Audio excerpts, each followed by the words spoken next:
si ce qu'on a dit n'est qu'une épreuve, vie pour être un jour le meilleur. Et si la galère n'est que le test, Dieu a prévu pour voir notre foi.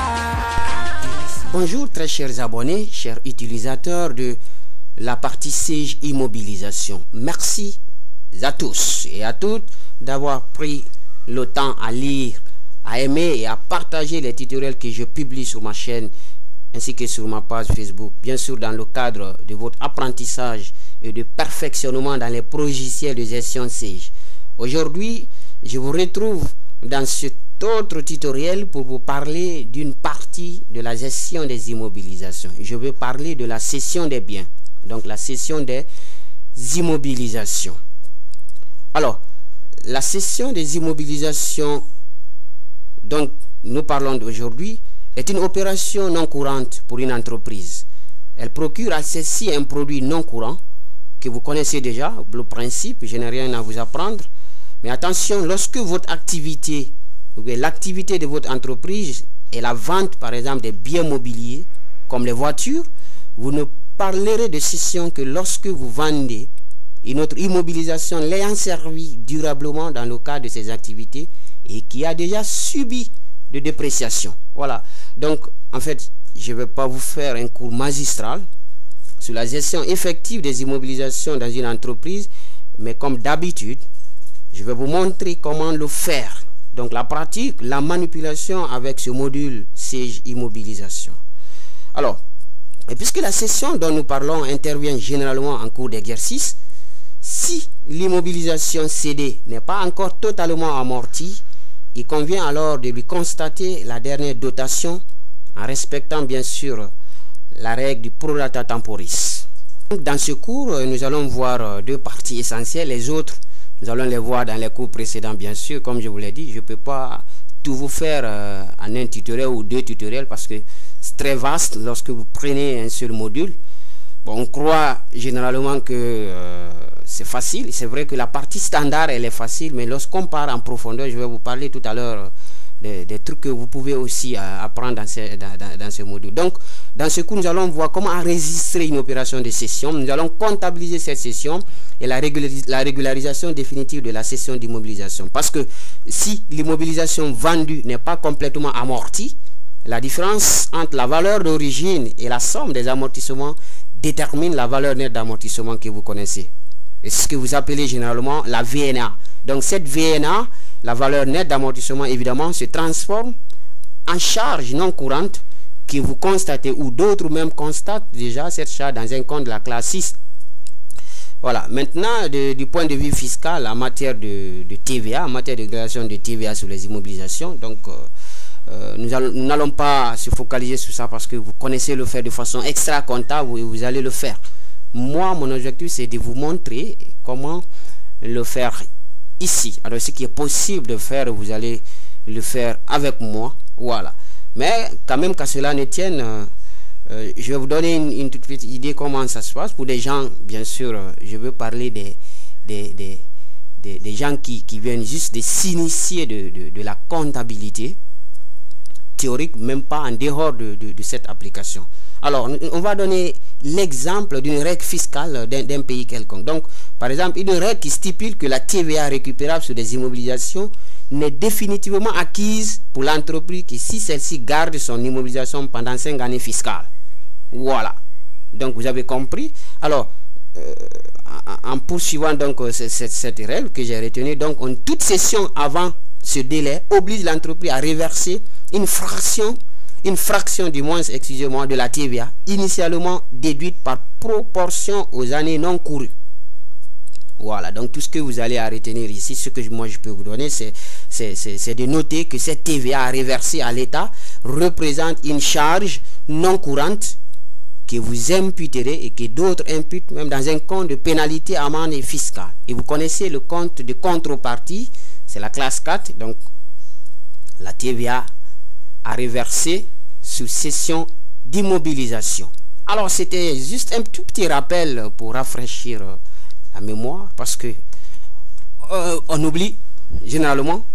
Alors moi je vais passer à l'essentiel parce que c'est ce qui m'intéresse, ce qui fait, c'est ce qui nous lie. D'ailleurs je vais vous montrer comment ça se passe. Très bien. Donc, dans les grandes entreprises, je le signale encore, vous avez seulement des chargés aux immobilisations. Donc, des gens qui s'occupent du dossier immobilisation. Les gens, donc, vous êtes recrutés spécialement pour la gestion effective des immobilisations, de l'acquisition à l'inventaire. Donc, vous suivez le classeur des immobilisations. Alors, avant de parler de cession, on parle d'acquisition.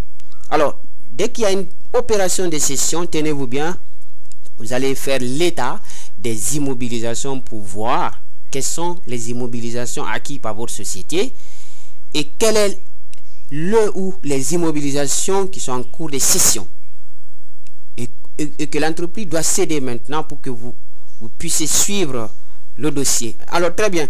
Donc, nous allons présenter cet état d'abord. Donc, vous allez faire l'état des immobilisations.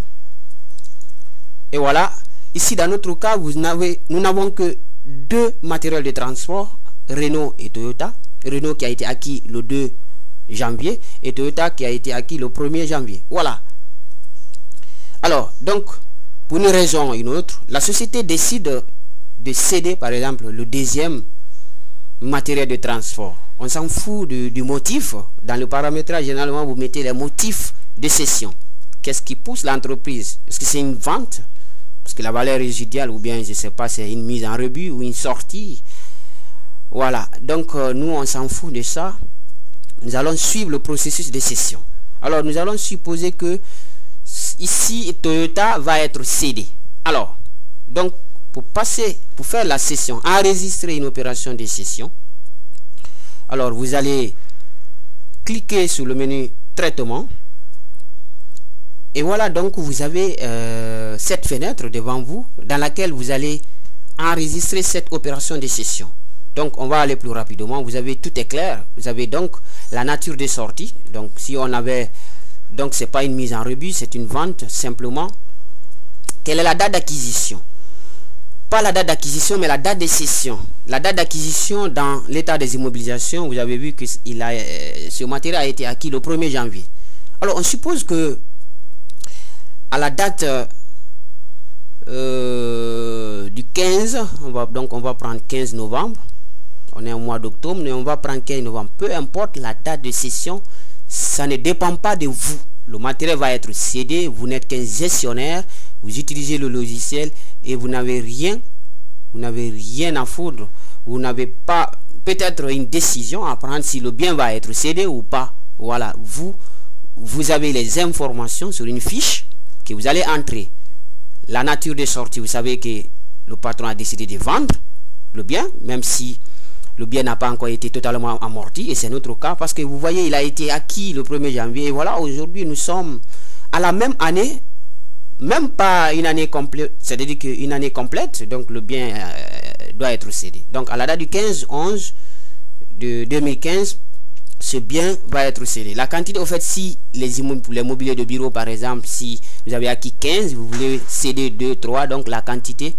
Ici, nous avons qu'un seul Toyota, donc c'est le seul matériel de transport qui va être cédé.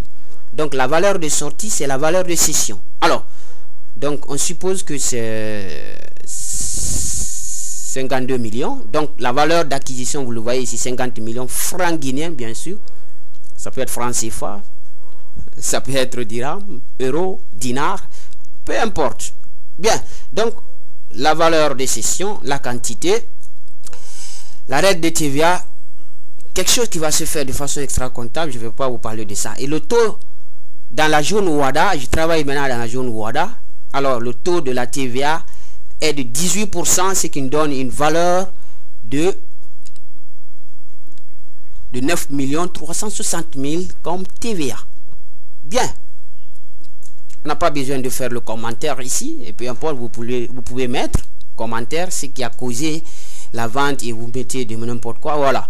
Alors, après, nous avons ici le détail de la cession.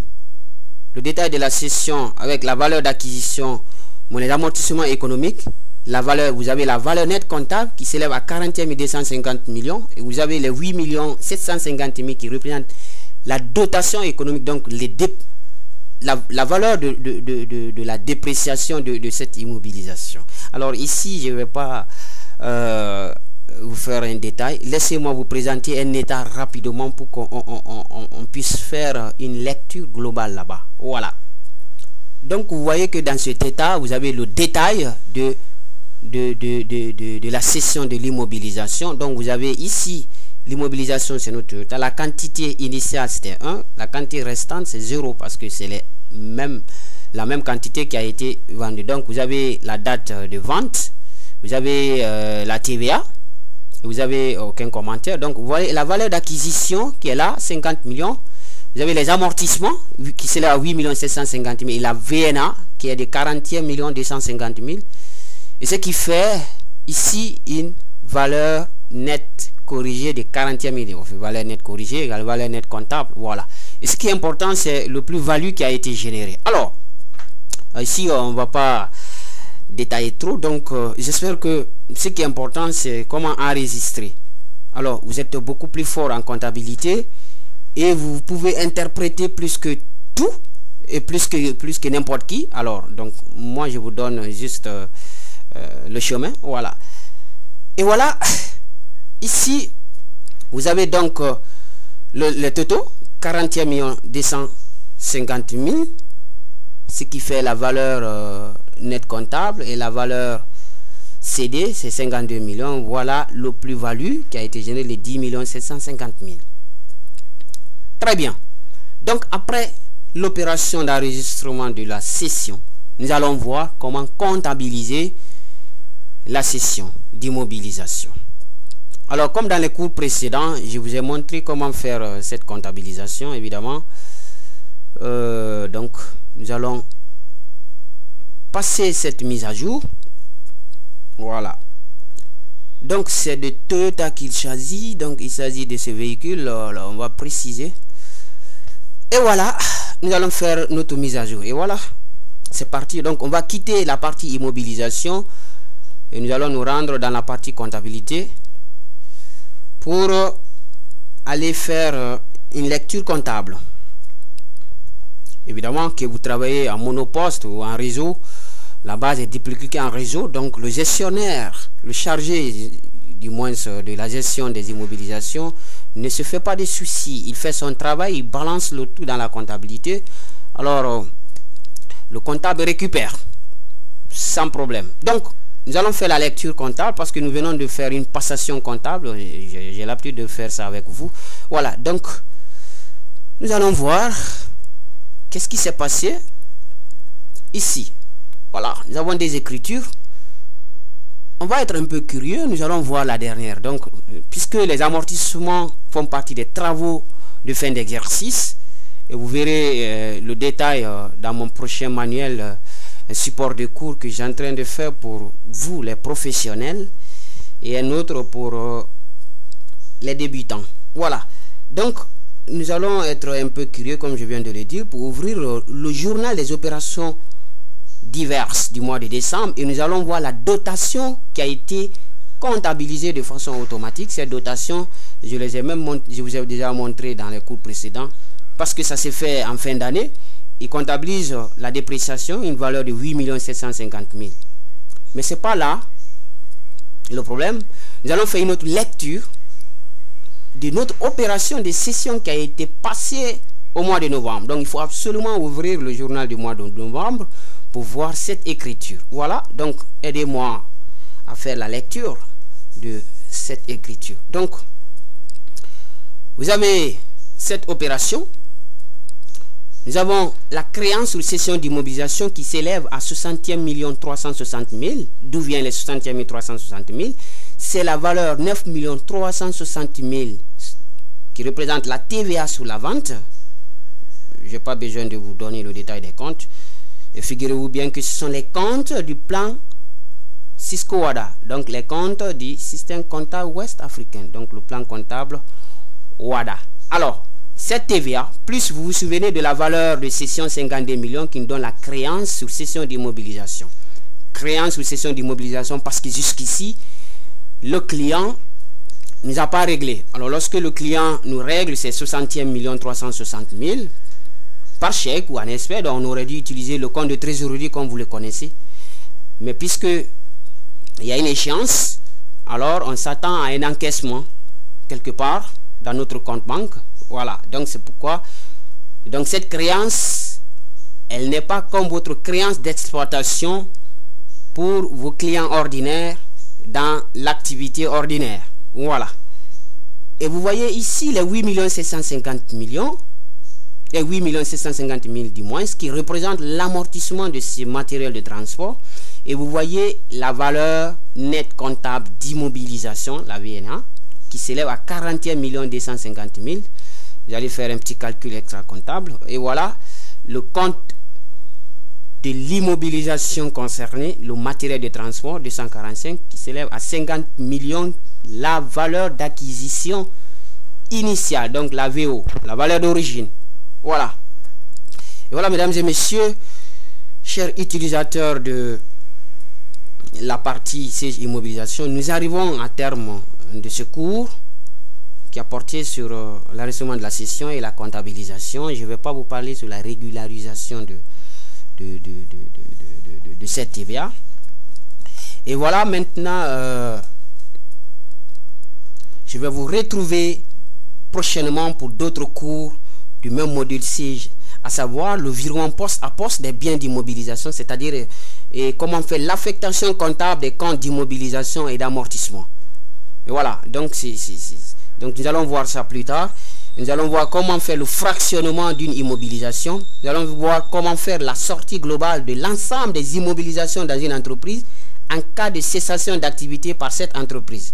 Évidemment, ça arrive, donc nous allons voir aussi plus tard comment faire l'inventaire des immobilisations lors de l'arrêté des comptes, donc la clôture. Et pourquoi pas aussi la réévaluation de ces immobilisations et plein d'autres cours que je prétends vous faire, mais qui ne dépendra que du temps. Alors, vous avez sollicité une formation dans un module quelconque de la comptabilité, la gestion commerciale, caisse décentralisée, immobilisation, moyens de paiement, édition pilotée, compta GESCOM. Alors, vous pouvez me laisser un message, comme d'habitude. Vous pouvez m'ajouter sur Skype. Vous avez l'adresse complète ici sur tutoriel. Et avant de vous quitter, j'aimerais vous dire que tous ceux qui ont aimé la page Facebook, voilà ce que vous devez faire maintenant. Alors, vous avez aimé la page depuis longtemps, mais il y a des choses que je publie pour vous, mais vous ne voyez pas. Alors, vous allez juste venir ici, vous cliquez sur j'aime déjà, parce que si vous avez déjà aimé la page, ma page Facebook Faramaya, vous allez cliquer et vous allez cocher ici, vous allez cliquer sur recevoir des notifications pour ne rater que des trucs importants que je vais publier, parce que il se peut que vous n'avez pas avec un compte Yahoo, vous n'avez pas accès pour l'abonnement sur, parce qu'il y a des gens qui me disent comment s'abonner. C'est simple de s'abonner lorsque vous venez sur la chaîne YouTube. Donc sur quelque part ici, généralement sur les vidéos, je vous mets un lien sur lequel vous allez cliquer pour s'abonner. Voilà, et quelque part ici, vous allez voir ici abonner, s'abonner, donc vous allez cliquer sur s'abonner. Et sur n'importe quelle vidéo, vous pouvez vous abonner, ou en bas, vous trouvez s'abonner et vous cliquez sur abonner. Alors si vous n'avez pas, vous n'arrivez pas à vous abonner, débrouillez-vous à vous abonner. Et vous pouvez télécharger gratuitement. Il y a des gens qui me disent il faut rendre vos vidéos libres. Alors, les vidéos, à partir du moment où elles sont publiées déjà, elles sont publiques. Donc, c'est gratuitement, je mets gratuitement. Alors, pour des cours approfondis, vous me contactez sur Skype, parce que je fais des cours de formation à distance sur Skype, sur place, ainsi de suite. Voilà. Voilà, donc, ce que je voulais juste vous dire. Donc, lorsque vous cliquerez sur recevoir des notifications, à chaque publication, vous recevez rapidement. Et ça sera très simple. Voilà. Donc, je vous remercie d'être toujours sur cette page. Et où que vous soyez, surtout, alors je vais vous rappeler pour ceux qui sont du côté de la Côte d'Ivoire, à Abidjan, donc il sera organisé un séminaire de formation sur des modules, les différents modules, la comptabilité, la paye, bien sûr, ce module, comptabilité, immobilisation, je veux dire, caisse décentralisée, moyen de paiement. Donc, bref, alors, au mois de décembre, vous aurez un séminaire, peut-être que si tout va bien, ce séminaire de formation de 10 jours sera animé par moi-même. Donc, alors, si vous voulez d'amples informations sur ce séminaire, vous allez contacter le cabinet Lotus Prestations, en l'occurrence M.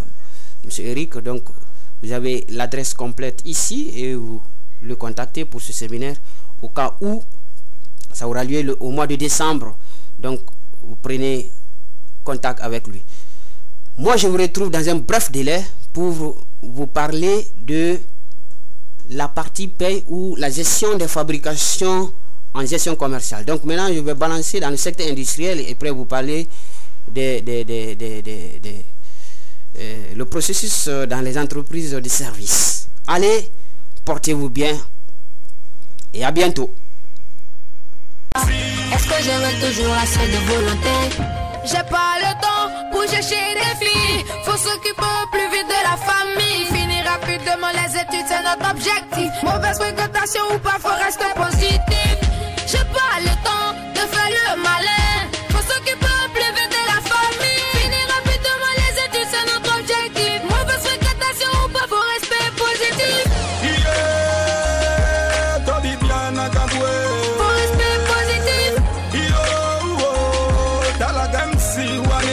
Faut rester positif.